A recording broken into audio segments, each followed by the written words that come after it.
வணக்கம். இன்றைய முக்கிய நிகழ்வுகள். திருபுவனை அருகே வீட்டின் கதவை உடைத்து நகை பணம் கொள்ளை. கடலூர் வாலிபரை கைது செய்த போலீசார். 61 நாட்கள் மீன்பிடி தடைக்காலம் இன்று முதல் அமல். படகுகளை பழுது நீக்கும் பணியில் ஈடுபட்டுள்ள புதுச்சேரி மீனவர்கள். அரசு கூறியுள்ளபடி நூலகம், பார்க் அமைக்க வேண்டும். திடீர் மறியலில் ஈடுபட்ட வைத்திக்குப்ப மீனவ பெண்கள். கவலிசை நாதஸ்வர கலைஞர்கள் 70 பேர் உலக சாதனை. 134 நிமிடம் இடைவிடாமல் தவில் நாதஸ்வரம் இசைப்பு. திருநள்ளார் சனீஸ்வர பகவான் கோவிலில் அடுத்த ஆண்டு மார்ச் 6ஆம் தேதி சனி பெயர்ச்சி. திருநள்ளாறு கோவில் நிர்வாகம் அறிவிப்பு. இனி விரிவான நிகழ்வுகள். திருபுவனை அருகே வீட்டு கதவை உடைத்து நகை பணத்தை திருடியவர் கைது. திருபுவனை அருகே களித்தீர்க்கால் குப்பம் மணவெளி தெருவை சேர்ந்தவர் ஹரிராம், வயது 45. அவரது மனைவி அருண்மொழி, வயது 41. இவர்களுக்கு ஒரு மகனும் மகளும் உள்ளனர். ஹரிராம் கடந்த சில ஆண்டுகளுக்கு முன்பு இறந்துவிட்டார். இதனால் அருண்மொழி தனது 2 குழந்தைகளுடன் தனியாக வசித்து வந்தார். கடந்த சில நாட்களாக வீட்டில் யாரும் இல்லாத நேரத்தில் பின் கதவை உடைத்து உள்ளே புகுந்த மர்ம நபர் பீரோவில் வைத்திருந்த 3 பவுன் நகை, வெள்ளி கொலுசுகள், 5000 ரூபாய் ரொக்கத்தை திருடி சென்றார். இது குறித்து புகாரின் பேரில் திருபுவனை போலீசார் வழக்கு பதிவு செய்து விசாரணை நடத்தினர். அந்த பகுதியில் பொருத்தப்பட்டுள்ள கண்காணிப்பு கேமரா பதிவுகளை ஆய்வு செய்தனர். அப்போது வீட்டின் கதவை உடைத்து நகை பணத்தை திருடியது கடலூர் மாவட்டம் பண்ருட்டி சோலை கவுண்டன் பாளையம் மாரியம்மன் கோவில் தெருவை சேர்ந்த சுந்தரவடிவேலு, வயது 24 என்பது தெரிய வந்தது. இதனையடுத்து மதகடிப்பட்டு தனியார் மதுக்கடை அருகே நின்று கொண்டிருந்த அவரை போலீசார் கைது செய்தனர். அவரிடம் இருந்து 3 பவுன் நகை, வெள்ளி கொலுசுகள், 5000 ரூபாய் பறிமுதல் செய்யப்பட்டது. பின்னர் அவர் கோர்ட்டில் ஆஜர்படுத்தப்பட்டு சிறையில் அடைக்கப்பட்டார். புதுச்சேரி மாநிலத்தில் மீன்பிடி தடைக்காலம் இன்று நள்ளிரவு முதல் துவங்கியது. ஜூன் 14ஆம் தேதி வரை 61 நாட்கள் மீன்பிடி தடை அமலில் இருக்கும் என்பதால் மீனவர்கள் படகுகளை பழுது பார்ப்பது, வலைகளை சரி செய்யும் பணியினை துவங்கினர். மீன்களின் இனப்பெருக்கத்தை கருத்தில் கொண்டு ஆண்டுதோறும் ஏப்ரல் 15ஆம் தேதி முதல் ஜூன் மாதம் 14ஆம் தேதி வரை 61 நாட்கள் மீன்பிடி தடைக்காலமாக நடைமுறைப்படுத்தப்பட்டு வருகிறது. அதேபோல் இந்த ஆண்டு இன்று நள்ளிரவு முதல் மீன்பிடி தடைக்காலம் துவங்கியது. மீன்பிடிப்பை முறைப்படுத்தி கடலில் உள்ள மீன் வளத்தை சிறந்த முறையில் மேலாண்மை செய்வதற்கு ஏதுவாக இத்தடை விதிக்கப்படுகிறது. அதன்படி புதுச்சேரி கடற்பகுதியில் இந்த ஆண்டு இன்று 15ஆம் தேதி முதல் ஜூன் 14ஆம் தேதி வரை 61 நாட்களுக்கு விசை படகுகளில் சென்று மீன் பிடிக்க தடை விதிக்கப்படுகிறது. தடை காலங்களில் கனகச்செட்டிக்குளம் மீனவ கிராமம் முதல் மூர்த்திக்குப்ப கிராமம் வரையிலும், காரைக்கால் பிரதேச கடல் பகுதியில் மண்டபத்தூர் மீனவ கிராமம் முதல் வடக்கு வாஞ்சூர் மீனவ வகை கிராமம் வரையிலும், ஏனம் பிராந்திய மீன்பிடி பகுதிகளிலும் விசை படகுகளை கொண்டு மீன் பிடிப்பது முற்றிலும் தடை செய்யப்படுகிறது. பாரம்பரிய மீன்பிடி படகுகளான கட்டுமரம், நாட்டு படகுகளை உள்ளிட்ட அனைத்து வகை படகுகள், குறிப்பாக இழுவலை கொண்டு விசை படகில் மீன் பிடிப்பது தடை செய்யப்படுகிறது. ஃபைபர் படகிலும் மீன் பிடிக்க தடை விதிக்கப்பட்டுள்ளது. இதன் காரணமாக துறைமுக வளாக மீன்பிடி துறைமுக துவாரத்தில் 700க்கும் மேற்பட்ட விசை படகுகள் நிறுத்தப்பட்டுள்ளனர். மீனவர்கள் தங்களது படகு மற்றும் வலைகளை சீரமைக்கும் பணிகளை தற்போது துவங்கியுள்ளனர்.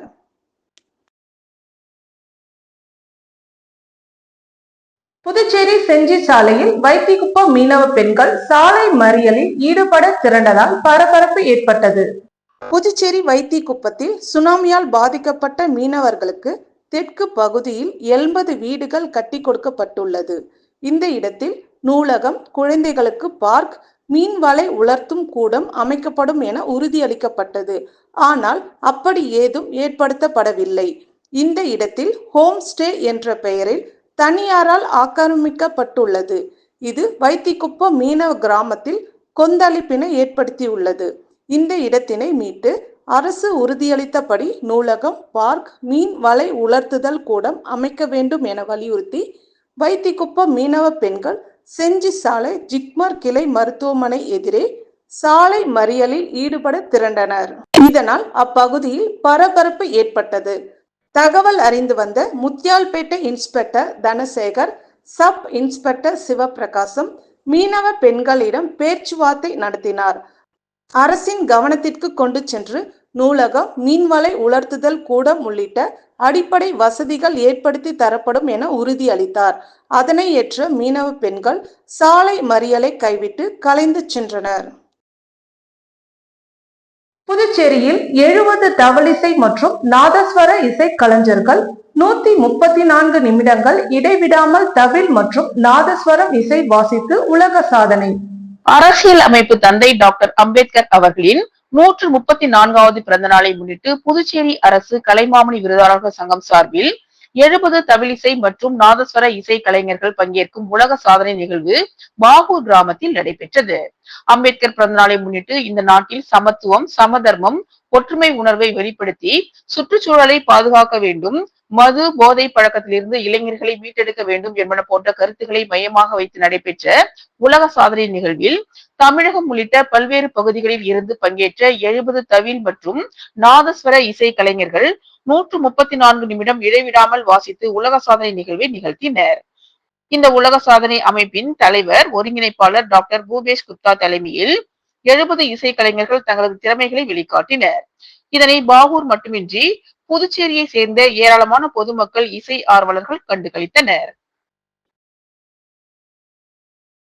மணவெளி சட்டமன்ற தொகுதி அபிஷேகப்பாக்கம் பகுதியில் மேற்கொள்ளப்பட வேண்டிய வளர்ச்சி பணிகளை குறித்து சபாநாயகர் செல்வம் அதிகாரிகளுடன் ஆலோசனை நடத்தினார். மணவெளி சட்டமன்ற தொகுதி அபிஷேகப்பாக்கம் பகுதியில் மேற்கொள்ளப்பட வேண்டிய வளர்ச்சி பணிகள் குறித்து தொகுதி சட்டமன்ற உறுப்பினரும் சட்டப்பேரவை தலைவருமான செல்வம் தலைமையில் கலந்தாய்வு கூட்டம் சட்டப்பேரவை தலைமை அலுவலகத்தில் நடைபெற்றது. இந்த கூட்டத்தில் ஆதி திராவிடர் மற்றும் பழங்குடியினர் நலத்துறை இயக்குனர் இளங்கோவன், PADCO மேலாண் இயக்குனர் சிவகுமார், பொதுப்பணித்துறை செயற்பொறியாளர் ராதாகிருஷ்ணன், கல்வித்துறை இணை இயக்குனர் சிவகாமி, அரியாங்குப்பம் கொம்யூன் பஞ்சாயத்து ஆணையர் ரமேஷ், செயற்பொறியாளர் நாகராஜன். இந்த கூட்டத்தில் ஆதி திராவிடர் மற்றும் பழங்குடியினர் நலத்துறை இயக்குனர் இளங்கோவன், PADCO மேலாண் இயக்குனர் சிவகுமார், பொதுப்பணித்துறை செயற்பொறியாளர் ராதாகிருஷ்ணன், கல்வித்துறை இணை இயக்குனர் சிவகாமி, அரியாங்குப்பம் கொம்யூன் பஞ்சாயத்து ஆணையர் ரமேஷ், செயற்பொறியாளர் நாகராஜ் உள்ளிட்ட அதிகாரிகள் கலந்து கொண்டனர். காலாப்பட்டு சட்டமன்ற தொகுதி கடலோர பகுதியில் ஏற்பட்டுள்ள கடல் அரிப்பை தடுக்க கருங்கற்களை கொட்டும் பணியினை விரைந்து முடிக்க வேண்டும் என புதுச்சேரி அரசுக்கு நாம் தமிழர் கட்சி கோரிக்கை வைத்துள்ளது. புதுச்சேரி காலாப்பட்டு சட்டமன்ற தொகுதியின் சின்ன காலாப்பட்டு கணபதி செட்டிக்குளம் பகுதியில் கடல் அரிப்பு ஏற்பட்டுள்ளது. இந்த கடல் அரிப்பை தடுப்பதற்கு புதுச்சேரி அரசு பொதுப்பணித்துறை 24 இடங்களில் கருங்கற்கள் கொட்டி 4 மாதங்களில் முடிக்கப்படும் என கூறி பணியினை தொடங்கியது. இப்பணி கடந்த சில மாதங்களாக நிறுத்தப்பட்டுள்ளது. நாம் தமிழர் கட்சியின் சார்பில் தகவல் அறியும் உரிமை சட்டத்தின் கீழ் அறிந்தபோது 4 மாதங்களுக்கு 24 இடங்களில் கருங்கற்களை கொட்டி பாதுகாக்கப்படும் என்று தெரிவித்திருந்தனர். ஆனால் இந்த நாள் வரை இப்பணி முடியாமல் உள்ளதால் நாம் தமிழர் கட்சி காலாப்பட்டு தொகுதி நிர்வாகிகள் காமராஜ், வினோத் தலைமையில் புதுச்சேரி அரசு நீர்ப்பாசனத்துறை நிர்வாக பொறியாளர் ராதாகிருஷ்ணன் அவர்களை சந்தித்து விளக்கம் கேட்டனர். நீர்ப்பாசனத்துறை நிர்வாக பொறியாளர் ராதாகிருஷ்ணன் கடல் அரிப்பை தடுப்பதற்கு தற்காலிகமாக பாதுகாப்பு நடவடிக்கை எடுத்து வருவதாகவும், மேலும் நிரந்தர தீர்வு கடலோர ஆராய்ச்சி தேசிய மையத்தின் அறிக்கை NCCR பெற்று ஒப்பந்ததாரரின் புதிய ஒப்பந்த புள்ளிகள் கோரப்பட்டு பணிகளை தொடங்க புதுச்சேரி அரசு நடவடிக்கை மேற்கொண்டு வருகிறது என்பதை நாம் தமிழர் கட்சி நிர்வாகிகளிடம் தெரிவித்தார். எனவே விரைந்து கடல் அரிப்பை தடுப்பதற்கு கருங்கற்கள் கொட்டும் பணியினை தொடங்க வேண்டும் என்றும், தொடர்ச்சியாக புதுச்சேரி அரசு பொதுப்பணித்துறை அலட்சியமாக செயல்பட்டால் கடற்கரையோர பகுதியில் வசிக்கும் மீனவ பெருங்குடிய மக்களை திரட்டி நாம் தமிழர் கட்சி போராட்டத்தினை முன்னெடுப்போம் என்று நாம் தமிழர் கட்சியின் எச்சரிக்கை விடுத்துள்ளனர். காலாப்பட்டு பகுதியில் கடலரிப்பால் பாதிக்கப்பட்ட 4 மீனவ கிராமம் இருக்கு. அது தொடர்ந்து ஒரு 2 வருடமா நாம் தமிழர் கட்சி சார்பாக போராடினோம். போராடின பிறகு 24 இடத்துல கருங்கற்களை கொட்டி பாதுகாப்படுறதா சொன்னாங்க. ஆனா இப்போ வரைக்கும் வந்து ஒரு 12 இடத்துல வந்து கொஞ்சம் கொஞ்சம் கொட்டிக்கிறாங்க. இன்னும் 12 இடத்துல கொஞ்சம் கூட கொட்டவே இல்லை. அது என்ன ஏதுன்னு சொல்லிட்டு கேட்கறதுக்காக வந்து ஐயா ராதாகிருஷ்ணன் அவர்களை வந்து கேட்டோம். அவர் என்ன சொன்னாருன்னா வந்து இப்போதைக்கு வந்து மறுபடியும் வந்து அதை வந்து என்சிஆர் ரிப்போர்ட் வாங்கிட்டு அதன்படி மறுபடியும் நாங்கள் போடுறோம். இப்போதைக்கு பாதுகாக்கிறதுக்கு கொஞ்சம் கொஞ்சம் கருங்கற்களை கொட்டுறோம்னு சொல்லிட்டு உறுதி கொடுக்குறாரு. நான் என்ன கேட்கறேன்னா 4 மாசத்துக்கு முன்னாடி நாங்க கேட்கும் போது வந்து 4 மாசத்துல வந்து இந்த இதை முடிச்சிடறோம் சொல்லிட்டு தகவல் அறியும் உரிமை சட்டத்துல எங்களுக்கு பதில் சொல்லியிருந்தாங்க. 4 மாசத்துல இந்த வேலையெல்லாம் முடியும், பாதுகாக்கப்படணும். ஆனா இது வரைக்கும் செய்யல. இதை செய்யாததுக்கு காரணம் என்னன்னு சொல்லிட்டு பார்க்கும்போது இங்க நடந்த ஊழல் ஒரு காரணமா இருக்குன்னு சொல்லிட்டு தெரியுது. இங்க நடக்கிற ஊழல் அதனால வேலை தடைபடுது. இதனால மக்கள் பாதிக்கப்படுறாங்க. இது உடனடியா செய்து முடிக்கணும். அப்படி செய்து முடிக்காத பட்சத்துல நாம் தமிழர் கட்சி சார்பா மிகப்பெரிய போராட்டத்தை வந்து முன்னெடுப்போம் சொல்றதை இந்த இடத்துல தெரிவிச்சு கொள்கிறோம். குயவர்பாளையம் ஸ்ரீ முத்து மாரியம்மன் ஆலயத்தில் நடைபெற்ற 57வது சித்திரை தமிழ் வருட பிறப்பு உற்சவ திருவிழாவில் திரளான பக்தர்கள் கலந்து கொண்டு சுவாமி தரிசனம் செய்தனர். குயவர்பாளையம் நேதாஜி சுபாஷ் சந்திரபோஸ் வீதியில் அமைந்துள்ள ஸ்ரீ முத்து மாரியம்மன் ஆலயம் 57ஆம் ஆண்டு சித்திரை வருட பிறப்பு உற்சவ திருவிழா தொடங்கியது. தொடர்ந்து அம்மனுக்கு சிறப்பு அபிஷேகம் மற்றும் மகா அபிஷேகம், சக்தி கரகம் புறப்பட்டு கூழ்வார்த்தல், அன்னதானம், காத்தவராயன் சுவாமிக்கு கும்பம் படைத்தல், உடுக்கை பம்பம் வர்ணித்தல் நடைபெற்றது. இதில் ஏராளமான பொதுமக்கள் மற்றும் பக்தர்கள், கோவில் நிர்வாகிகள் கலந்து கொண்டு சுவாமி தரிசனம் செய்தனர். திமுக இளைஞர் அணி துணை அமைப்பாளர் முகிலன் அல்லிமுத்து திருபுவனை பெரியபேட் பகுதியில் நிறுவப்பட்டுள்ள டாக்டர் அம்பேத்கர் திருவுருவ சிலை திறப்பு விழாவிற்கு நன்கொடை அளித்தார். திருபுவனை தொகுதி திருபுவனை பெரியபேட் பகுதியில் பாரத ரத்னா டாக்டர் பீமாராவ் ராம்ஜி அம்பேத்கர் திருவுருவ சிலை நிறுவப்பட்டுள்ளது. இந்த சிலை திறப்பு விழாவிற்கு புதுச்சேரி மாநில திமுக அமைப்பாளரும் சட்டமன்ற எதிர்க்கட்சி தலைவருமான சிவா அவர்களின் வழிகாட்டுதலின்படி, தொகுதி கழக செயலாளர் செல்வ பார்த்திபன் அறிவுறுத்தலின்படி திமுக இளைஞர் அணி துணை அமைப்பாளர் முகிலன் அல்லிமுத்து நிதி உதவி அளித்தார். புதுச்சேரி காரைக்கால் ஸ்ரீ தர்பாரண்யேஸ்வரர் ஆலயத்தில் சனி பெயர்ச்சி விழா அடுத்த ஆண்டு மார்ச் மாதம் 6ஆம் தேதி காலை 8:24 மணிக்கு சனீஸ்வர பகவான் கும்ப ராசியிலிருந்து மீன ராசிக்கு பிரவேசிக்கிறார் என்று திருநள்ளாறு கோவிலில் நடைபெற்ற பஞ்சாங்கம் வாசிக்கும் நிகழ்ச்சியில் அறிவிப்பு. புதுச்சேரி மாநிலம் காரைக்காலை அடுத்த திருநள்ளாறில் உலக புகழ் பெற்ற ஸ்ரீ தர்பாரண்யேஸ்வரர் தேவஸ்தானத்தில் ஸ்ரீ சனீஸ்வரருக்கு தனி சன்னதி கொண்டு அனுகிரக மூர்த்தியாக அருள்பாலித்து வருகிறார். மேலும் 2.5 ஆண்டுகளுக்கு ஒருமுறை நடைபெறும் சனி பெயர்ச்சியானது இந்த ஆலயத்தில் வாக்கிய பஞ்சாங்கப்படி வெகு விமர்சையாக கொண்டாடப்பட்டு வருகிறது. சனி பெயர்ச்சியின் போது உலகம் முழுவதிலும் இருந்து லட்சக்கணக்கான பக்தர்கள் வருகை தந்து சுவாமி தரிசனம் செய்வது வழக்கம். இந்நிலையில் இன்று தேவஸ்தானம் சேர்ந்த சிவாச்சாரியார்கள் பஞ்சாங்கத்தை வாசித்தனர். அப்போது சனி பெயர்ச்சியானது அடுத்த ஆண்டு மார்ச் மாதம் 6ஆம் தேதி காலை 8:24 மணிக்கு சனீஸ்வர பகவான் கும்ப ராசியிலிருந்து மீன ராசிக்கு பிரவேசிக்கின்றார் என அறிவித்தனர். மேலும் திருநள்ளாறு கோவில் பிரம்மோற்சவம் நிகழ்ச்சிகளாக அடுத்த மாதம் மே 23ஆம் தேதி கொடியேற்ற நிகழ்ச்சியும், ஜூன் மாதம் 6ஆம் தேதி திருத்தேரோட்டமும் நடைபெறும் என சிவாச்சாரியார்கள் அறிவித்தனர். நிகழ்ச்சியில் தருமபுர ஆதீன கட்டளை விசாரணை ஸ்ரீமத் மாணிக்க வாசக தம்புரான் சுவாமிகள் மற்றும் கோவில் நிர்வாக அதிகாரி அருணகிரிநாதர் உள்ளிட்ட திரளான பக்தர்கள் கலந்து கொண்டனர்.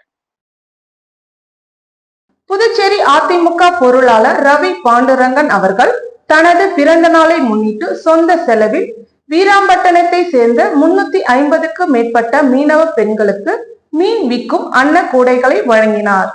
அரியங்குப்பம் சட்டமன்ற தொகுதியில் அதிமுக மாநில கழக பொருளாளர் ரவி பாண்டுரங்கன் தனது பிறந்த நாளை முன்னிட்டு பல்வேறு நலத்திட்ட உதவிகளை வழங்கி கொண்டாடி வருகிறார். அந்த வகையில் வீராம்பட்டணம் பகுதியில் மீனவ வியாபாரி மகளிர்களுக்கு அன்னக்கூடை வழங்கும் நிகழ்ச்சி நடைபெற்றது. இதில் அதிமுக பொருளாளர் ரவி பாண்டுரங்கன் கலந்து கொண்டு மீனவ வியாபார மகளிர்கள் 350க்கும் மேற்பட்டோருக்கு மீன் விற்பதற்கான அன்னக்கூடையை வழங்கினார். நிகழ்ச்சி ஏற்பாட்டினை தொகுதி கழக செயலாளர் ராஜா செய்திருந்தார். இந்நிகழ்ச்சியில் மாநில மீனவர் அணி இணை செயலாளர் ராஜவேலு மற்றும் தொகுதி அவை தலைவர் ராஜேந்திரன், வார்டு கழக செயலாளர் பன்னீர்செல்வம், அம்மா பேரவை துணை செயலாளர் ஜீவா, வார்டு கழக நிர்வாகிகள் அவை தலைவர் நாகப்பன், துணை செயலாளர் மணி, தொகுதி துணை செயலாளர் சிவகுமார், வார்டு செயலாளர் பாலு, ரங்கநாதன், பழனி, இளைஞர்கள் பரத், சிம்பு மற்றும் நிர்வாகிகள், மீனவ பெண்கள் பலர் கலந்து கொண்டனர். புதுச்சேரி ஆதிசக்தி கலாச்சார மையத்தின் நிறுவனர் வீணாபாணி நினைவாக நடைபெற்று வரும் கலை விழாவில் ஆதிசக்தியின் பாலி நடனம் பார்வையாளர்களை வெகுவாக கவர்ந்தது. புதுச்சேரி ஆரோவில்லில் ஆதிசக்தி கலாச்சார மையத்தை நிறுவிய வீணாபாணி நினைவாக ஆண்டுதோறும் கலை விழா நடைபெறுகிறது. அந்த வகையில் இந்த ஆண்டு 13ஆம் தேதி கலை விழா தொடங்கியது. இது 19ஆம் தேதி வரை நடைபெற உள்ளது. ஆதிசக்தி கலை இயக்குனர் வினய்குமார், ஆதிசக்தியின் நிர்வாக அரங்காவலர் நிம்மி ரஃபேல் ஆகியோர் ஏற்பாட்டில் தொடங்கிய கலை விழாவின் இன்றைய நிகழ்வை நாகை சைத்தன்யா காணொலி வாயிலாக துவக்கி வைத்தார். இன்றைய நிகழ்வில் ஆதிசக்தி கலாச்சார மையம் நிர்வாக அரங்காவலர் நிம்மி ரஃபேல் எழுதி இயக்கிய நாடகத்தில் கலை இயக்குனர் வினய்குமார் நடித்த பாலி நாடகம் நடைபெற்றது. பாலி இந்திய இதிகாசமான ராமாயணத்திலிருந்து ராமருக்கும் பாலிக்கும் இடையிலான துரதிருஷ்டவசமான சந்திப்பை மறு கற்பனை செய்து மரணத்தை ஒரு தார்மீக தளத்தில் மையத்தில் வைக்கிறது. பாலி, தாரா, சுக்ரீவன், அங்கதன், ராமர் மற்றும் ராவணன் ஆகியோர் போல் தனித்துவமாக நடித்து காண்பிக்கப்பட்டது. இதில் புதுச்சேரி மட்டுமல்லாமல் வெளி மாநில வெளிநாடுகளில் இருந்து 300க்கும் மேற்பட்ட பார்வையாளர்கள், இசை விரும்பிகள், கலைஞர்கள் கலந்து கொண்டு நாடகத்தை கண்டு ரசித்தனர். புரட்சியாளர் அம்பேத்கர் அவர்களின் 134வது பிறந்த நாளை முன்னிட்டு உசுடு தொகுதியின் சட்டமன்ற உறுப்பினர் கார்த்திகேயன் தலைமையில் காங்கிரஸ் கமிட்டி நிர்வாகிகள் ஒன்றிணைந்து அம்பேத்கரின் திருவுருவ சிலைக்கு மாலை அணிவித்து இனிப்புகள் வழங்கி கொண்டாடினர். புதுச்சேரி பிரதேச காங்கிரஸ் கமிட்டி சார்பில் ஊசுடு தொகுதியின் முன்னாள் சட்டமன்ற உறுப்பினர் கார்த்திகேயன் தலைமையில் காங்கிரஸ் கட்சியின் மாநில தலைவரும் நாடாளுமன்ற உறுப்பினருமான வைத்தியலிங்கம் மற்றும் முன்னாள் முதலமைச்சர் நாராயணசாமி ஆகியோர் முன்னிலையில் கூடப்பாக்கம் பகுதியில் அமைந்துள்ள புரட்சியாளர் அம்பேத்கர் அவர்களின் திருவுருவ சிலைக்கு மாலை அணிவித்து பட்டாசுகள் வெடித்து இனிப்புகள் வழங்கி பள்ளி மாணவர்களுக்கு நலத்திட்ட உதவிகள் மற்றும் அன்னதானம் வழங்கி மிக சிறப்பாக கொண்டாடப்பட்டது. அதனைத் தொடர்ந்து 10 கண்ணு சந்திப்பில் காங்கிரஸ் கட்சியினர் சார்பில் ஏற்பாடு செய்யப்பட்டிருந்த அம்பேத்கர் அவர்களின் பிறந்தநாள் நிகழ்ச்சியில் அவரது திருவுருவ படத்திற்கு மலர் தூவி மரியாதை செலுத்தப்பட்டது. தொடர்ந்து அனைவருக்கும் அன்னதானமும் வழங்கப்பட்டது. மேலும் இந்நிகழ்ச்சியில் சட்டமன்ற உறுப்பினர் வைத்தியநாதன், முன்னாள் அரசு கொறடா அனந்தராமன் மற்றும் மாநில செயலாளர்கள், மாவட்ட தலைவர்கள், ஊசுடு தொகுதி வட்டார காங்கிரஸ் நிர்வாகிகள், இளைஞர் காங்கிரஸ் நிர்வாகிகள், மாணவர் காங்கிரஸ் நிர்வாகிகள் மற்றும் கட்சி பிரமுகர்கள் என ஏராளமானோர் கலந்து கொண்டு சிறப்பித்தனர்.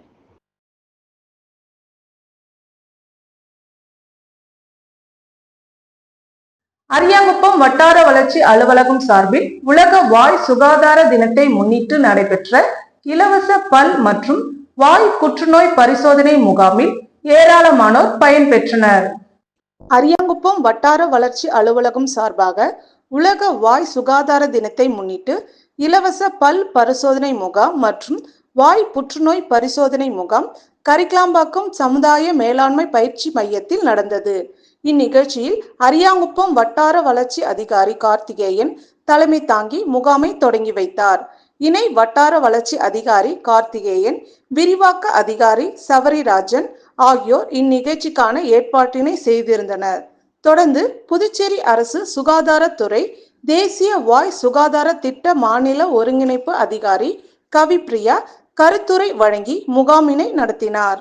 நெட்டப்பாக்கம் அரசு ஆரம்ப சுகாதார நிலைய பல் அறுவை சிகிச்சை நிபுணர் டாக்டர் ஹெலன் விழிப்புணர்வு கருத்துக்களை எடுத்துரைத்து விளக்குரை ஆற்றினார்.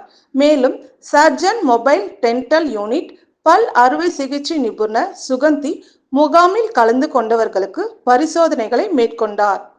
செவிலியர்கள் மணிமொழி, வனிதா, அமுதா ஆகியோர்கள் இணைந்து பல் பரிசோதனை முகாமினை ஒருங்கிணைத்து நடத்தினர்.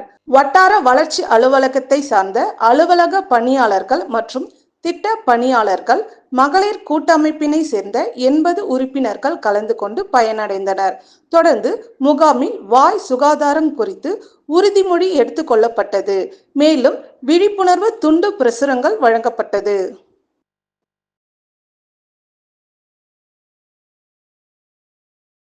உழவர்கரை சட்டமன்ற தொகுதிக்கு உட்பட்ட பிச்சை வீராம்பேட் மற்றும் தக்ககுட்ட பகுதியில் அம்பேத்கரின் பிறந்த நாளை முன்னிட்டு அமமுக இணை செயலாளர் லாவண்யா தலைமையில் நலத்திட்ட உதவிகள் வழங்கப்பட்டது. சட்ட மாமேதை புரட்சியாளர் பாபாசாஹேப் டாக்டர் B.R. அம்பேத்கரின் 134வது ஜெயந்தி விழாவை முன்னிட்டு உழவர்கரை சட்டமன்ற தொகுதிக்கு உட்பட்ட பிச்சை வீராம்பேட் பகுதியில் உள்ள அம்பேத்கரின் திருவுருவ சிலைக்கு அம்மா மக்கள் முன்னேற்ற கழகத்தின் மேற்கு மாநில இணை செயலாளர் முனைவர் லாவண்யா மாலை அணிவித்து மலர் தூவி மரியாதை செலுத்தினார். இதனைத் தொடர்ந்து பள்ளி மாணவ மாணவிகளுக்கு நோட்டு புத்தகங்கள், பேனா, பென்சில் உள்ளிட்ட கல்வி உபகரணங்கள் 250 பேருக்கு வழங்கினார். தொடர்ந்து மதியம் சிக்கன் பிரியாணி 500 பேருக்கு வழங்கினார். இதேபோல் தக்ககுட்டை பகுதியில் அமைந்துள்ள புரட்சியாளர் அம்பேத்கரின் திருவுருவ சிலைக்கு மாலை அணிவித்து மலர் தூவி மரியாதை செலுத்தினார்.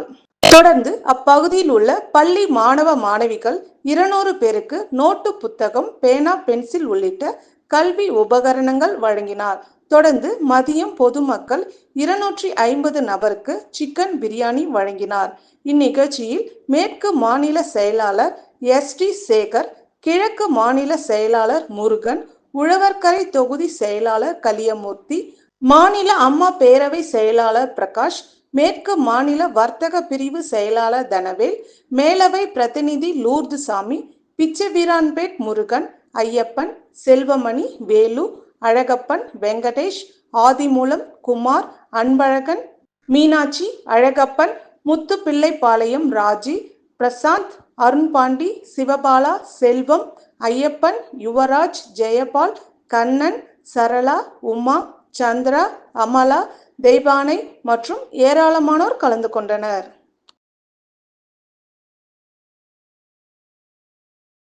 டாக்டர் அம்பேத்கர் சமூக பொருளாதாரம் மற்றும் கல்வி மேம்பாட்டு அமைப்பு சார்பில் தமிழ் சங்கத்தின் அம்பேத்கர் பிறந்தநாள் விழா சிறப்பாக கொண்டாடப்பட்டது. டாக்டர் அம்பேத்கர் சமூக பொருளாதாரம் மற்றும் கல்வி மேம்பாட்டு அமைப்பு, புதுச்சேரி அன்னை கலைக்கூடம், எல்லோரா நுண்கலை பண்பாட்டு அமைப்பு சார்பில் அம்பேத்கர் பிறந்தநாள் விழா புதுவை தமிழ் சங்கத்தில் கொண்டாடப்பட்டது. விழாவிற்கு அமைப்பின் தலைவர் புகழேந்தி, G.K. மாறன் ஆகியோர் தலைமை தாங்கினர். தாகூர் அரசு கலை மற்றும் அறிவியல் கல்லூரியின் முன்னாள் முதல்வர் முன்னிலை வகித்தார். துணைத் தலைவர்கள் கலையரசன், தோழர் மேகராஜ் மற்றும் பொதுச் செயலாளர் ரத்தின முருகவேல் ஆகியோர் நோக்க உரை நிகழ்த்தினர். செயலாளர் தோழர் சந்திரசேகரன், அமைப்பு செயலாளர் தோழர் செல்வகுமார் ஆகியோர் வரவேற்புரை நிகழ்த்தினர். புதுச்சேரி தாகூர் அரசு கலை மற்றும் அறிவியல் கல்லூரியின் முன்னாள் தலைவர் கலைமாமணி நா. இளங்கோ சிறப்புரையாற்றினார். தொடர்ந்து இந்திய அரசியலமைப்பு சட்டமும் டாக்டர் அம்பேத்கரும் என்ற தலைப்பில் ஓவிய போட்டியில் வெற்றி பெற்ற மாணவர்களுக்கு பாராட்டு மற்றும் பரிசுகள் வழங்கப்பட்டது. அம்பேத்கரின் ஆளுமை என்ற தலைப்பில் கவியரங்கத்தை நடத்திய கவிஞர் பைரவி உள்ளிட்ட குழுவினருக்கு பாராட்டு செய்யப்பட்டது. நிகழ்ச்சிக்கான ஏற்பாடுகளை அமைப்பின் பொறுப்பாளர்கள் தோழர் ராமமூர்த்தி, சித்தானந்தம், முனைவர் முருகராஜ், பாலசுப்ரமணி, அருள்முருகன், சுகுமார் மற்றும் செயற்குழு உறுப்பினர்கள் செய்திருந்தனர். நிகழ்ச்சி நெறியாள்கையை தோழர் ஜெயஸ்ரீ தனசேகரன் சிறப்பாக செய்திருந்தார். திருபுவனை சட்டமன்ற தொகுதிக்கு உட்பட்ட கலித்தித்தாக்குப்பம் கிராமத்தில் ரூபாய் 35,24,000 மதிப்பீட்டில் சாலை அமைக்கும் பணியினை சட்டமன்ற உறுப்பினர் அங்காளன் பூமி பூஜை செய்து துவங்கி வைத்தார். புதுச்சேரி மாநில மதகடிப்பட்டு சந்திப்பில் அருகிலுள்ள ராஜகோபால் தெருவில் இருந்து பிள்ளையார் கோவில் வீதி வரையிலான கலித்தீத்தால் குப்பம் கிராமத்தில் உள்ள RC 21 எல்லைப்புற சாலையில் இருபுறமும் சிமெண்ட் காங்கிரீட் கொண்டு சமன்படுத்துதல் பணிக்கான பூமி பூஜை நிகழ்ச்சி நடைபெற்றது. ரூபாய் 35,24,000 மதிப்பீட்டில் நடைபெற்ற பணிகளை தொகுதியின் சட்டமன்ற உறுப்பினர் அங்காளன் கலந்து கொண்டு பூமி பூஜை செய்து தொடங்கி வைத்தார். இந்நிகழ்ச்சியில் தேசிய நெடுஞ்சாலை கோட்டம் செயற் பொறியாளர் ராதாகிருஷ்ணன், உதவி பொறியாளர் ஜெயராஜ், இளநிலை பொறியாளர் வெங்கடேஸ்வரன், பொதுப்பணித்துறை அதிகாரிகள் மற்றும் ஊர் பொதுமக்கள், சட்டமன்ற உறுப்பினர் ஆதரவாளர்கள் ஏராளமானோர் கலந்து கொண்டனர். உருளையன்பேட்டை தொகுதி கோவிந்தசாலை பாரதிபுரம் மெயின் ரோட்டில் தார் சாலை அமைக்கும் பணிகளை தொகுதி சட்டமன்ற உறுப்பினர் நேரு அதிகாரிகளுடன் நேரில் சென்று பார்வையிட்டு ஆய்வு செய்தார். புதுச்சேரி உருளையம்பேட்டை தொகுதிக்கு உட்பட்ட கோவிந்தசாலை பாரதிபுரம் மெயின் ரோடு சுமார் 500 மீட்டரில் உள்ள சாலை குண்டும் குழியுமாக சேதமடைந்து இருப்பதாக அப்பகுதி மக்களிடையே இருந்து புகார் வந்தது. அதன் அடிப்படையில் தொகுதியின் சட்டமன்ற உறுப்பினர் நேரு அவர்கள் முயற்சியால் பொதுப்பணித்துறை கட்டிடங்கள் மற்றும் சாலைகள் மத்திய பிரிவு மூலம் புதிய சிமெண்ட் சாலை அமைக்கும் பணிகள் துவங்கப்பட்டு நடைபெற்று வருகிறது. புதிய சிமெண்ட் சாலை அமைக்கும் பணிகள் சரியாக நடைபெறுகிறதா என்று மழை காலத்தில் மழைநீர் சரியாக வெளியேறும் வகையில் வாட்டங்கள் அமைக்கப்பட்டுள்ளனவா என்றும் புதிதாக அமைக்கப்படும் சிமெண்ட் சாலை தரமாக உள்ளதா என நேரு எம்எல்ஏ நேரில் சென்று அதிகாரிகளுடன் ஆய்வு மேற்கொண்டார். ஆய்வின் போது பொதுப்பணித்துறை கட்டிடங்கள் மற்றும் சாலைகள் மத்திய பிரிவு செயற்பொறியாளர் சீனிவாசன், நகராட்சி உதவி பொறியாளர் நமச்சிவாயம், பொதுப்பணித்துறை இளநிலை பொறியாளர் சிவபிரகாசம் மற்றும் பொதுப்பணித்துறை அதிகாரிகளும் நகராட்சி அதிகாரிகளும் மேலும் அப்பகுதியை சேர்ந்த மனிதநேய மக்கள் சேவை இயக்க பிரமுகர்களும் நிர்வாகிகளும் பலர் உடன் இருந்தனர்.